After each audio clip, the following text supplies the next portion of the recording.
மக்கள் அனைவருக்கும் வணக்கம். அரசியல் போதுமான அளவுக்கு பரபரப்பா போயிட்டு இருக்குது. இந்த நிலைமையில எங்கள்கிட்ட இருந்து ஒரு முக்கியமான அறிவிப்பு அரசியல் சார்ந்தது அல்ல. அது என்ன அப்படின்னா, நாங்க சின்னதா ஒரு இன்ஸ்டியூட், அதாவது ஒரு ரிசர்ச் சென்டர் ஒன்று ஒரு வருஷத்துக்கு முன்னாடி ஆரம்பிச்சோம். பலருக்குமே தெரியாது, ரொம்ப எனக்கு நெருங்கின வட்டத்தில் மட்டும் தெரியும். அது எதனால அப்படின்னா, ஏறக்குறைய ஒரு 18 பேர் என்னோட இருப்பாங்க. அதுல 16 பேர் இன்ஜினியரிங் ஸ்டூடெண்ட்ஸ் தான். அவங்க இன்ஜினியரிங் ஸ்டூடெண்ட்ஸ் மட்டும் கிடையாது, அவங்க எல்லா பேருமே நல்ல நல்ல கம்பெனியில் இருக்கக்கூடிய திறமையான இளைஞர்கள். இவங்க யாருமே ஜேர்னலிசம் முடிச்சுட்டு என்கிட்ட வரவே கிடையாது. நானும் ஜேர்னலிஸ்ட் கிடையாது. நான் ப்ரொஃபஷனல் டீச்சிங் லைஃப்ல இருந்து இங்க வந்ததுக்கு அப்புறமே கூட தொடர்ந்து நடத்துற பழக்கமும் இருக்கு இல்லையா, அது இருந்தது உண்டு. இதை நான் ஏன் சொல்றேன் அப்படின்னா, சில மாதங்கள், ஏறக்குறைய ஒரு வருஷம் இருக்குன்னு வச்சுக்கோங்க, ஒரு வருடங்களுக்கு முன்பு நான் அரசியல், இந்த முழு நேர அரசியல் இருக்கு இல்லையா, அதை விட்டு கொஞ்சம் ஒதுங்கி நிற்க விரும்புறேன் அப்படின்னு முடிவு செஞ்ச நேரத்தில் என்னிடம் இருக்கக்கூடிய ரொம்ப நாளாக இருக்கக்கூடிய இந்த பசங்க என்ன சொன்னாங்க அப்படின்னா, ஒன்று நம்ம அரசியல் இருந்தால் நல்லது செய்யணும் கிடையாது, நீங்க சொல்ற மாதிரி அதை தாண்டுற வகையில் நல்லது செய்யறதா வாய்ப்பு உண்டு, நம்மள்ட்ட இருக்கக்கூடிய ஏதாவது ஒரு விஷயத்தை செய்யலாம் இல்லையா அப்படின்னு சொன்னப்ப, நீங்களே அடிக்கடி சொல்றீங்க மாணவர்கள் அதை பண்ணுங்க, கல்லூரி மாணவர்கள் இதை பண்ணுங்க, பள்ளி புத்தகங்களையும் கல்லூரிகளையும் இருக்கக்கூடிய மார்க் பர்சன்டேஜஸ் இல்லையா, அந்த மதிப்பை நம்பி போகாதீங்க, அப்போ அதை தாண்டி வேற ஏதாவது பண்ணுங்க சொல்றீங்க இல்லையா, அதுல நீங்க ஏதாவது பயனுள்ள வகையில் பண்ணனால அப்படின்னு கேட்டப்ப, அப்போ எல்லா பேருமே கூடி ஒரு முடிவுக்கு வந்தானுங்க. அப்போதான் இந்த இன்ஸ்டியூட் நாங்கள் ஆரம்பிச்சோம், ஃபிளிப் அண்ட் ஸ்டீப்னு. இது எதுக்கு நான் சொல்லிடுறேன், அப்போ உங்களுக்கு ஒரு ஐடியா வந்துடும். அது என்ன அப்படின்னா, இந்த நரேந்திர மோடி அவருடைய கவர்மெண்ட்லேயே மிக பிடிச்ச திட்டம்னா இதுதான். பிஎம்ஸ்டின்னு சொல்லி இந்த பள்ளிக்கூடங்களுக்கான ஒரு புதிய கல்விக் கொள்கை ஒன்று அறிவிச்சிருக்காங்க இல்லையா, அதில் ஏகப்பட்ட அரசியல் நீங்கள் பார்த்துருப்பீங்க. நான் சத்தியமாக இதில் அரசியல் பேசவே இல்லை, ஆனால் நிஜமாக சொல்கிறேன், அவர் உருவாக்கிற அந்த பாடத்திட்டம் இல்லையா, அந்த பாடத்திட்டத்தில் மிக முக்கியமானது இந்த அட்டல் திங்கரிங் லேப்னு ஒன்று. அதாவது யங் மைண்ட் ஒன்று இருக்கு இல்லையா, அதாவது இளைஞர்கள், அதுவும் பள்ளி குழந்தைகள் இந்த 10th 11th 12th முடிக்கிறாங்களே, அவனுடைய அந்த காலகட்டத்தில் அவனுக்கு கல்லூரி போகிறதுக்கு முன்னாடியே, இல்லாட்டி கல்லூரி போன காலத்தில், இந்த ஃபர்ஸ்ட் இயர் செகண்ட் இயர் அப்படின்னா இந்த காலகட்டத்தில் இருக்கக்கூடிய இளைஞர்களால் அவனுக்கு இருக்கிற இந்த யூத் இருக்குல்ல, அந்த இளமை காலம்ன்றது, அதில் ஏதாவது ஒரு ஐடியாவை திணிச்சு விடுறது நல்லது. அதுவே அவனை எதிர்காலத்தில் பெரிய ஆள் மட்டும் கிடையாது, இந்த நாட்டுக்கே ஒரு பெரிய வளர்ச்சியை உருவாக்கும் அப்படின்னு அவர் நம்பினார். அதற்காக உருவாக்கணும் தான் அட்டல் இனோவேஷன் மிஷன் வச்சுக்கோங்க. அதற்கு கீழே இந்த லேபை உருவாக்குறாங்க.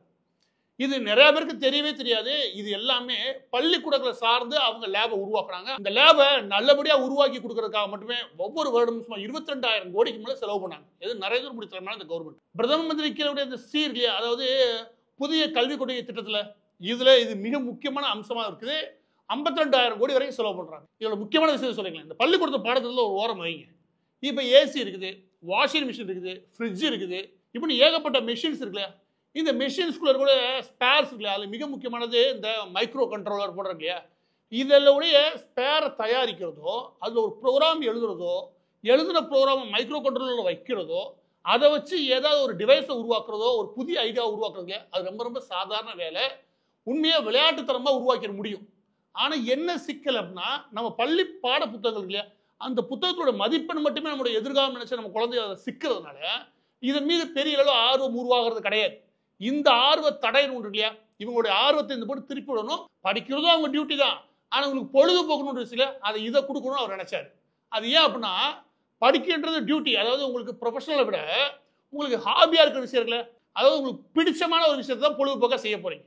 அப்படியான ஒரு விஷயமா இருந்துச்சுன்னா பிடிச்ச விஷயம் எப்பவுமே நல்லாவே வரும். சுஜாதா இன்ஜினியரை தாண்டி ஏன் எழுத்துத்துறையில் அவரால் ரொம்ப பெரிய பிரகாசமா இருக்க முடிஞ்சதுன்னு அவர் ஒரு முறை கேட்டப்ப அவர் சொல்லுவாரு, எனக்கு அது பிடிச்சு செய்கிறேன், இது எனக்கு பிழைப்புக்காக செய்கிறேன், அதிலே நான் பெரிய ஆர்வமாக தான் இருக்கேன், ஆனால் அதை விட ஆர்வமாக நான் எழுதுறேன், அந்த எழுதுறதுன்றது எனக்கு பிடிச்சு செய்யறதுனால, அது வருமானத்துக்காக செய்யறது கிடையாது, எனக்கு ஒரு ஹாபி மாதிரி பண்ணிட்டு இருக்கேன், அதனால அதில் ஒரு வேலை நல்லா வருதோ என்னமோ. இது உண்மையிலேயே நிதர்சனமான நியாயமான உண்மை. நம்ம பிடிச்சு அதில் ஒரு எந்த ப்ரெஷரும் இல்லாமல் ஏதோ விளையாட்டு போக்க ஆரம்பிச்சா கூட அது ஒரு நல்ல நிலைமைக்கு போகிறது உண்டு.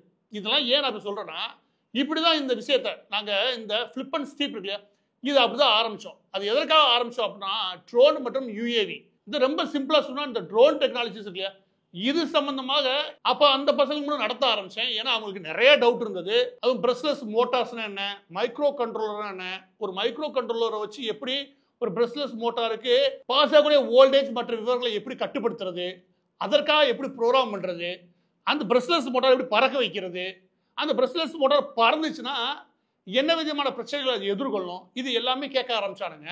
அது எல்லாம் நடத்த ஆரம்பித்தேன். உண்மையிலே அது விளையாட்டுத்தனமாக நடத்த ஆரம்பிச்சு வச்சுக்கோங்க. இது ஓரளவுக்கு மேலே அவங்களுக்கு ஒரு கற்பனை வளம் வந்துச்சுன்னா அதை ஒரு குறிப்பிட்ட காலத்துக்கு வரை வெளியேறேன். அதுக்கப்புறம் எனக்கே நம்ம இல்லை, அவங்க விளையாட்டுத்தனமாக நைட்டு பகல வேலை பார்த்தாலுமே அது விளையாட்டுத்தனமாக தான் பண்ணானுங்க. ஓரளவுக்கு நல்லாவே டெவலப் ஆகி வந்துட்டானுங்க. அது ஒரு நல்ல நிலைமை நோக்கி நகர்றானுங்க. ஒரு குறிப்பிட்ட காலத்துக்கு அப்புறம் நாங்கள் இதில் ஒரு பெரிய ரிசல்ட்டை கொடுக்க முடியும் நம்புறேன்.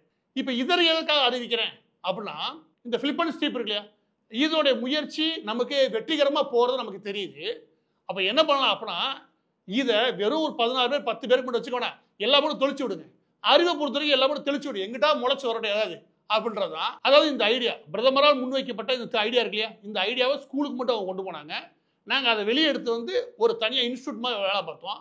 இப்போ இந்த ஐடியாவை எல்லா மட்டும் தெளிச்சு விடலாம் முடிவு. அப்போ இந்த முடிவுக்கு வந்ததுக்கு அப்புறம் அப்போ யூடியூப்ல போட்டு விட்டுருக்குமா அப்படின்னா, அப்போதான் மிக முக்கியமான விஷயம் என்ன அப்படின்னா, இது எல்லாம் உட்காந்து யாராவது கிளாஸ் ரூம் நடத்தினால் மட்டுமே, அது கிளாஸ் ரூமுக்கு மார்க்குக்காக படிக்காம, இல்லாட்டி ஏதோ ஒரு சர்டிஃபிகேட்டுக்காக படிக்காம, உண்மையிலே ஆர்வத்துக்காக படிச்சா மட்டும்தான் இது வரும். அது ஒரு லேப்னு உட்காந்து படிச்சாதான் வரும். இதெல்லாம் அந்த இன்ஸ்ட்ருமெண்ட் இருக்குல்ல, ஒரு பிரஷ்லெஸ் மோட்டாரோ இல்லை பிரெட் போர்டோ இல்லாட்டி அங்கே இஎஸ்சியோ இப்படியான சென்சார்ஸ் இருக்குல்ல, சென்சார்ஸ் மற்ற ப்ரோக்ராமிங் இது எல்லாமே ஒரு லேப்ல ஒரு 10-15 பேர் 5 குழுவா உட்காந்து ஒர்க் பண்ணா மட்டும்தான் இது எல்லாம் வருமே தவிர ஆன்லைன் சரியா சுத்தப்பட்டு வராது.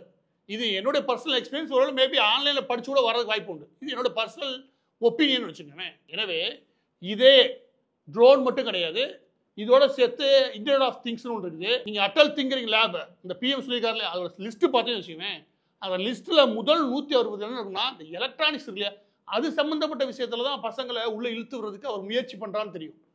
அது நியாயமான விஷயம் கூட, ஏன்னா அது அவசியமான விஷயம் இந்தியாவுக்கு. எனவே இந்த அறிவிப்பில் ஃபிளிப் அண்ட் ஸ்டீப் இருக்கு இல்லையா, இது என்ன செய்ய விரும்புது, என்ன அறிவிக்க விரும்புகிறோம் அப்படின்னா, நாங்கள் ஒரு கோர்ஸ் மாதிரியே இங்கே கூட பள்ளி மாணவர்கள், பள்ளி முடித்தவங்க இல்லை பள்ளி விடுமுறையில் இருக்கக்கூடிய நபர்கள், ஒரு 10th மேலே ஓரளவுக்கு இந்த எலக்ட்ரானிக்ஸ் மேலே ஆர்வம் இருக்கக்கூடிய நபர்கள், இல்லை கல்லூரியில் 1ஆம் ஆண்டு 2ஆம் ஆண்டு படிக்கக்கூடிய நபர்கள், இல்லை தாண்டி இல்லைங்க ஹாபியை நான் கற்றுக்கவே விரும்புகிறேன் அப்படின்ற நபர்கள், இப்படி யாராவது இருக்காங்கன்னா இவங்க எல்லா பேருக்கும் அதை சொல்லிக் கொடுக்க விரும்புகிறோம். இப்போ இந்த சொல்லிக் கொடுக்குறது இங்கே யாருமே இல்லையான்னு கேட்கலாம். நிறைய பேர் நாங்கள் பார்த்துட்டோம். எல்லா பேருமே என்ன சொல்லிக்கிறாங்க அப்படின்னா, பைலட் இருக்குல்ல, அதாவது இந்த ட்ரோனை ஓட்டுறது எப்படி, அதாவது சினிமோட்டோகிராஃபி எப்படி எடுக்கிறது, அது எப்படி பயன்படுத்துறது, இதற்காக மட்டுமே உள்ள கோர்ஸ் நடத்துகிறாங்க. நான் இந்த நபர் அந்த நபர் சொல்லலை, ஒரு 7-8 பேர் நடத்துகிறாங்க, அதுக்கு சர்டிஃபிகேட் கொடுக்குறாங்க. ஆனால் நாங்கள் அதை செய்ய விரும்புகிறோம். நாங்கள் செய்ய விரும்புகிறது உண்மையிலே ஃப்ளையிங் கிளாஸ் நடத்த விரும்புகிறோம். அந்த ட்ரோனை எப்படி யூஸ் பண்ணணும், எப்படி பயன்படுத்தணும், எப்படி நீங்கள் அதை வச்சு சினிமோட்டோகிராஃபி தாண்டி மற்றெல்லாம் செய்யணும், இது எல்லாமே 2 நாள் கிளாஸ் மிச்சம்னு வச்சுக்கோங்க. நாங்கள் அதை தாண்டி செய்ய விரும்புவது, நீ ட்ரோனை எப்படி பில்ட் பண்ணுறது, அதுக்குள்ளே எப்படி ப்ரோக்ராம்ஸ் வச்சுருக்காங்க, அதில் இருக்கிற மைக்ரோ கண்ட்ரோலர்னா என்ன, அதோட போர்டு எப்படிப்பட்டது, அதோட ஃப்ளையிங் கண்ட்ரோல்ஸ் எப்படி இருக்குது, அதோட மோட்டார்ஸ் எப்படி தன்மை உடையது, அந்த மோட்டாரோட தன்மையை நம்ம எப்படி மாற்றி அமைக்கிறதுக்கு ப்ரோக்ராம் எழுதணும், இப்படியான விஷயங்களை ஒரு தூண்டுதல், இப்படியான விஷயங்களை ஒரு ஆர்வத்தை தூண்டுறதுக்கான வேலையை மட்டும் பார்க்கலாம். நல்லா புரிஞ்சுக்கோங்க. இது ஒரு 2 மாதம் 3 மாதம் கோர்ஸ் நடத்தோம்னா இப்போ இருக்கிற இளைஞர்களுக்கு போதுமான அளவுக்கு நெட்டிலே கிடைக்கும். அதனால் அவன் அவ்வளோ தூரம் போகிற வாய்ப்பு இல்லை. இதை ஒரு வாரத்துக்குள்ள ரொம்ப ஷார்ட்டாக ஒரு கோர்ஸ் வச்சு ஒரு வாரத்துக்குள்ள, ஏன்னா எல்லா பேரும் ஒரு வாரம் நடத்துகிறாங்க இங்கே இந்த ட்ரோன் கிளாஸஸ், இதை ஒரு வாரத்துக்குள்ள நடத்தணும் முடிவு பண்ணணும். இந்த ஒரு வாரத்துக்குள்ள ஒரு போதுமான ஐடியாவை அவனால் நம்ம விதைக்க முடியும் அப்படின்னா, அவன் அதை எப்படி தேடி போகுன்ற வழி நம்மளால் உருவாக்கிட முடியும். அதை தேடு வழி உருவாக்கிட்டோன்னு வச்சுக்கோங்க, இந்த விதையை எல்லா போடும் தூவி விட்டுன்னு அர்த்தம். எனவே இந்த ஃபிளிப் அண்ட் ஸ்டீப், எங்களுடைய இந்த ஃபிளிப் அண்ட் ஸ்டீப் இருக்கு இல்லையா, முதல் இந்த பேர் கற்று சொல்லிடுறேன். ஃபிளிப்னா ஃபிளிப் பண்ணி போகிறது, ஸ்டீப்னு வச்சுக்கோங்க. அந்த 2ஆம் உலக போர் அந்த நேரங்களில் ஸ்டீப், இந்த ஃபைட்டர் ஜெட் இருக்கு இல்லையா, அதை செங்குத்தாக நடத்துவாங்க, இல்லாட்டி இறக்குவாங்க. அப்படி இப்போவுமே கூட இந்த ஸ்கீ இருக்கு இல்லையா, அந்த பனிச்சறுக்கு, அதை போல நட்ட குத்தில் இறங்குவாங்க, அதுக்கு பேர் தான் ஸ்டீப். அதை வச்சு தான் ஃபிளிப் அண்ட் ஸ்டீப்னு வச்சுருக்கோம். வேற ஏதோ ஆங்கிலேயரோட பேர் கிடையாது, இது அந்த குறிப்பிட்ட டிபார்ட்மெண்ட்ல இருக்கக்கூடிய மிக முக்கியமான பேர்னு வச்சுக்கோங்க. எனவே இதில் ஆர்வம் இருக்கக்கூடிய நபர்கள், ஆர்வம் இருக்கக்கூடிய பெற்றோர்கள் தங்களுடைய குழந்தைகளுக்கு இப்படியான விஷயங்களை கொண்டு போய் சேர்க்கணும்னு நீங்க நினைக்கிறீங்கன்னா, உங்களுடைய குழந்தைகளுக்கு போதுமான அளவுக்கு இதுல தேடலை உருவாக்கணும்னு நினைக்கிறீங்கன்னா, அந்த தேடலை எப்படியா உருவாக்குன்றது எங்களுடைய பொறுப்பு. அதாவது என்னுடைய பசங்களோட பொறுப்பு. ஏன் நானே இருந்து நடத்த தயார்.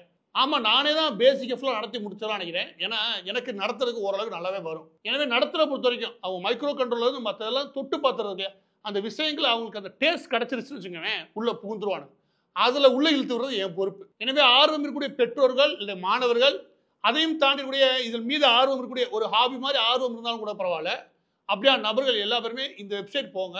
அதில் உங்களுக்கு ரிஜிஸ்ட்ரேஷன் ஃபார்ம் இருக்கும். உங்களுடைய ரிஜிஸ்ட்ரேஷன் முடிச்சதுக்கப்புறம் அடுத்த 24 ஹவர்ஸில் உங்களுக்கு என்னுடைய பசங்க ஃபோன் பண்ணுவானுங்க.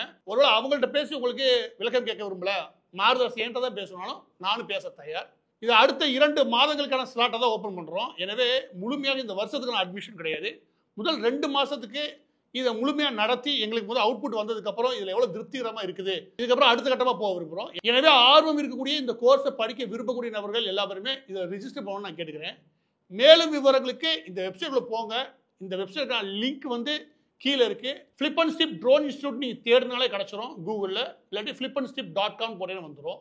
அதையும் தாண்டி அதுலயே உங்களுக்கு ஒரு லேண்ட்லைன் நம்பர் இருக்குது. நீங்க அதற்கும் ஃபோன் பண்ணலாம். ஆனா அதற்கு முன்பு நீங்க ரிஜிஸ்ட்ரேஷன் பண்ணிட்டீங்கன்னா நாங்களே ஃபோன் பண்ணுவோம். இந்த கோர்ஸை பொறுத்த வரைக்கும் சுமார் 30,000 ரூபாய் ஃபீஸ் வச்சிருக்கோம். அது எதற்காக பெரும்பாலும் பயன்படுத்த விரும்புகிறோம் அப்படின்னா இந்த இன்ஸ்டியூட்ல கூட ரிசர்ச்க்கே பயன்படுத்த விரும்புகிறோம். இது மட்டும் கிடையாது, இந்த ஒரு லேப் மட்டும் கிடையாது. சென்னைக்கு மட்டும் எங்களுக்கு சரியாக பிளான் பண்ணோம்னா சுமார் 8 லேப் போடணும். அதோட சேர்த்து தமிழ்நாடு முழுவதுடைய பிற மாவட்டங்களையும் பிற மாவட்ட தலைநகரங்களில் போனோம்னா எங்களுக்கு குறைஞ்சபட்சம் 15லேருந்து 20 லொக்கேஷன்லையாவது தமிழ்நாடு முழுவதும் போட வேண்டிய அவசியம் இருக்கு. எனவே எங்களுக்கு அடிப்படையில் ஒரு கட்டமைப்பு தேவை. அதற்கு போதிய அளவுக்கு பொருளாதார பின்புலம் இருக்கு இல்லையா, அதை உருவாக்குறது அவசியம். எனவே இதற்கு வாங்கக்கூடிய ஃபீஸ்ன்றது மற்றவங்க வாங்குற அதே ஃபீஸ் தான். ஆனால் மற்றவங்களோட 100% நாங்கள் பெட்டராக பண்ணுவோம். எனவே ஆர்வம் இருக்கக்கூடிய அனைவரும் இதில் ரிஜிஸ்டர் பண்ணணும்னு நான் கேட்டுக்கிறேன். நானே நடத்துறேன். அப்புறம் இன்னொன்று, இந்த ட்ரோன் சம்பந்தமாக படிச்சு அப்படின்றது ஏதாவது எதிர்காலம் ஒன்று இருக்கா என்ன அப்படின்னா, நிச்சயம் எல்லா நாடுகளும் என்ன விஷயங்களை இதை மேற்கொண்டு இருக்காங்க, இது என்ன ஆய்வு பண்ணிட்டு இருக்காங்க, எதை நோக்கி நகர்றாங்க இந்த ட்ரோன் விஷயத்துல எனக்கு நல்லாவே தெரியும். 100% இது டெலிவரியில் ஆரம்பிச்சு, ஏர் டாக்ஸியில் ஆரம்பிச்சு, பேசஞ்சர் டாக்ஸியில் ஆரம்பிச்சு, அதுக்கப்புறம் மேப்பிங் அண்ட் லேண்ட் சர்வேல தொட்டு அக்ரிகல்ச்சர்லாம் ஆல்ரெடி பெருமளவுக்கு வந்துருச்சு வச்சுக்கோங்க. இதெல்லாம் தாண்டி இன்ஸ்பெக்ஷன்ஸ் இருக்கு இல்லையா, இது எல்லாத்துக்குமே ட்ரோன் தீவிரமாக வந்துகிட்டு இருக்குது. எனவே இந்த டெக்னாலஜியை பொறுத்த வரைக்கும், ட்ரோனை பொறுத்த வரைக்கும், இந்த மொபைல் ஃபோன் வந்து அதிரி புதிரி ஒரு 15 வருஷம் வளர்ந்துச்சுல, அதே மாதிரி மிக விரைவாக எனக்கு தெரிஞ்சு ஒரு 3-4 வருஷம் கூட ஆகாது. ஏன்னா வேகமாக அதற்கான சட்டங்களை எல்லா நாடுகளும் உருவாக்குறாங்க, ஒரு காமன் புரோட்டோக்கால்குள்ள வராங்க.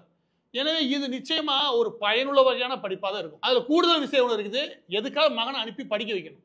அப்படியே அந்த ப்ரோக்ராம் லாங்குவேஜ் படிக்க போ, இந்த ப்ரோக்ராம் லாங்குவேஜ் படிக்க போ, அதை பண்ணு இதை பண்ணு அனுப்பி வைக்கிறீங்க இல்லையா, அந்த மாதிரி விஷயங்களுக்கு நீங்கள் அனுப்புங்க, நான் வேணாம்னு சொல்லலை. ஆனால் அது எதையும் விட எங்களால் ஆர்வத்தையும் ஐடியாவையும் தீவிரமாக இதில் உருவாக்க முடியும். இது மட்டும் கிடையாது, வெறும் ட்ரோன் மட்டும் கிடையாது. வந்து போகும்போது பொதுவாக இந்த மைக்ரோ கண்ட்ரோல்னு ஒன்று இருக்கு இல்லையா, அந்த மைக்ரோ கண்ட்ரோலர்னு ஒரு ஏரியா, அந்த ஏரியாவுக்குள்ள தீவிரமான ஆர்வத்தை எங்களால் உருவாக்க முடியும். இதில் இறுதி பகுதிக்கு போகிறதுக்கு முன்னாடி எங்களுக்கு கூடுதலாக இதை சம்மந்தமாக நடத்துறதுக்கும், இது சம்மந்தமாக ஆய்வுகள் பண்ணுறதுக்கும், இது சம்மந்தமான மற்ற விவகாரங்களுக்கும் ஆட்கள் தேவை தான். எனவே உங்களுக்கு இதில் ஆர்வம் இருக்கு பட்சத்தில், உங்களுக்கு இதில் நடத்துறதுக்கு ஆர்வம் இருக்கு பட்சத்தில்னா அதுக்கு நீங்கள் உங்களுடைய சிவி, உங்களுடைய ரெஸ்யூம் அனுப்பி வைங்க. மாணவர்கள் உங்களுக்கு ஒரு இன்டர்ன்ஷிப் இதில் பண்ணணும் அப்படின்னு நினச்சிங்கன்னா அவங்களும் எங்களை தாராளமாக அணுகலாம். அதோட சேர்த்து வேலை தேடிக்குள்ள இளைஞர்கள் ஏதாவது என்ற புதிய ஐடியா ஒன்று இருக்குது இது சம்மந்தமாக, இந்த ஐடியாவை என்னால் உருவாக்க முடியும், எனக்கு ஒரு ஸ்பேஸ் கிடைச்சதுனா, ஒர்க் ஸ்பேஸ் கிடைச்சதுனா அப்படின்னு உங்களுக்கு தெரிஞ்சுன்னா உங்களுடைய டேலண்ட் என்னன்றது எங்களோட ஷேர் பண்ணுங்க. உங்களுடைய ஐடியா எங்களுக்கு பிடிச்சிருக்கும் பட்சத்துலனா உங்களையும் எங்கள் குழுவோட இணைச்சிக்க நாங்கள் தயாராக இருக்கோம். இந்த பதிவோட இறுதியாக நான் 2 விஷயத்தை சொல்லி முடிக்கிறேன். ஒன்று என்ன அப்படின்னா, இதை ஆரம்பிக்கிறோம், இதை மற்ற மாவட்டங்களையும் விரிவுபடுத்த விரும்புகிறோம். இது நிச்சயமாக வெறும் ட்ரோனுக்கான மட்டும் கிடையாது, ஐஓடி, ரோபோட்டிக்ஸ், இது மொத்தமாக இந்த இளம் தலைமுறையினால அவன் பாடத்திட்டத்தை தாண்டி எதையாவது தூண்டி விடணும் அறிவியல் ரீதியாக. அதற்கான நியாயமான முயற்சியை அதை முன்னெடுக்கும். இப்போ இது சென்னையில் தான் ஆரம்பிக்கிறோம். இதை கூடிய விரைவில் கோயம்புத்தூர், திருச்சி, மதுரை போன்ற இடங்களை விரிவுபடுத்துகிறோம். அப்போ மற்ற இடத்துல கூடிய நபர்களுக்கும் இது பயன்பெறும் வகையில் கொண்டு போய் சேர்ப்போம். இதை பார்க்கக்கூடிய ஒரு சேரிட்டபிள் ஒர்க்காக இதை செய்யக்கூடிய, நல்லா தெரிஞ்சுக்கோங்க, இது ப்ராஃபிட்டபிளாக பெரிய லாபம் தரக்கூடிய தொழிலாக யாராவது செய்ய நினச்சிங்கன்னா அவங்க நாங்கள் விரும்பலை. ஒரு உண்மையிலே சமூகத்தில் நல்லது செய்ய நினைக்கிறோம், அதில் ஓரளவுக்கு அமௌண்ட் போடுறோம், நம்ம கையை கடிக்கக்கூடாது, ஆனால் மக்களுக்கு நல்லது செய்ய நினச்சிங்கன்னா அந்த மாதிரி தேசிய பணியாக செய்ய விரும்புகிறீங்க அப்படின்னா உங்கள்கிட்ட நாங்கள் சொல்கிற விஷயம் என்னன்னா, நீங்களே எங்களை தொடர்பு கொள்ளலாம். உங்களுக்கு இதை கட்டமைக்கிறது எப்படி, இந்த லேப் எப்படி கட்டமைக்கணும், இதில் எப்படி நீங்கள் ரன் பண்ணணும், இதில் அடிப்படையில் என்னென்ன தேவை இருக்குது, இதையெல்லாம் எங்களால் சொல்ல முடியும். ஒருவேளை எங்களுடைய இந்த முயற்சியில் உங்களுக்கு நேரடியாக உள்ள வரும்ல, மாலஸ் உனக்கு நாங்கள் பின்னிருந்து நாங்கள் உதவி செய்ய விரும்புகிறோம் அப்படின்னா அதற்கும் உங்களை உண்மையிலே நாங்கள் வெல்கம் பண்ணுறோம். அப்படியான நபர்களும் எங்களுடைய இமெயில் ஐடியில் தொடர்புகளை கேட்டுக்கிறோம். அந்த விஷயங்கள் எல்லாமே இந்த வீடியோ டிஸ்கிரிப்ஷனில் இருக்குது, தயவுசெய்து போய் பாருங்கள். கடைசி 2வது விஷயம் என்ன அப்படின்னா, தயவுசெய்து இதையே அரசியல் எடுத்துகிட்டு போயிடாதீங்க. இது அரசியல் தாண்டி நரேந்திர மோடி அவர்களெல்லாம் நீங்கள் விட்டுருங்க, நீங்கள் அந்த ஃபேஸில் விட்டுருங்க. அவர் ஒரு முயற்சி எடுத்து வைக்கிறார், அதில் நமக்கு பிடிச்ச முயற்சின்னு ஒன்று இருக்குது, அதோடைய அருமை தெரிஞ்சுதான் இந்த வேலையை பார்க்குறோம். நாங்கள் இதை செய்கிறோம், நீங்கள் நம்புங்க. ஒவ்வொரு செக்டார்லையுமே இந்த கவர்மெண்ட் வந்ததுக்கப்புறம் ஏகப்பட்ட விஷயங்கள் பண்ணியிருக்காங்க. நீங்கள் உத்து கவனிச்சிங்கன்னா டிஎன்இபியில் ஆரம்பிச்சு, எனர்ஜி செக்டாரில் ஆரம்பிச்சு, நீங்கள் ஏகப்பட்ட செக்டார்லையுமே இந்த மாதிரி ஆர்வத்தை கூட ஏகப்பட்ட விஷயங்கள் இருக்குது. நாங்கள் இதை எடுத்திருக்கோம். உங்களுக்கு யாருக்காவது ஆர்வம் இருந்துச்சுங்க, தேடி பிடிச்சி இந்த மாதிரி விஷயங்களை எடுத்தீங்கன்னா, ஒன்று அரசியல் ரீதியாக உங்கள் சம்மந்தப்பட்ட நபர்களுக்கு நீங்கள் உதவி அதை செஞ்சுக்குவேன். உண்மையிலே என்னன்னா, இந்த நாட்டில் ஏதோ ஒரு நல்லது செஞ்சோன்னு இருக்கும். எனவே தயவுசெய்து எல்லா பேருமே இந்த மாதிரி முயற்சியில் ஈடுபட வேணும்னு நான் கேட்டுக்கிறேன். அதோட எங்களுடைய ஃபிளிப் அண்ட் ஸ்டிப்புக்கு உங்களுடைய வாழ்த்தும் வேணும்னு நான் கேட்டுக்கிறேன்.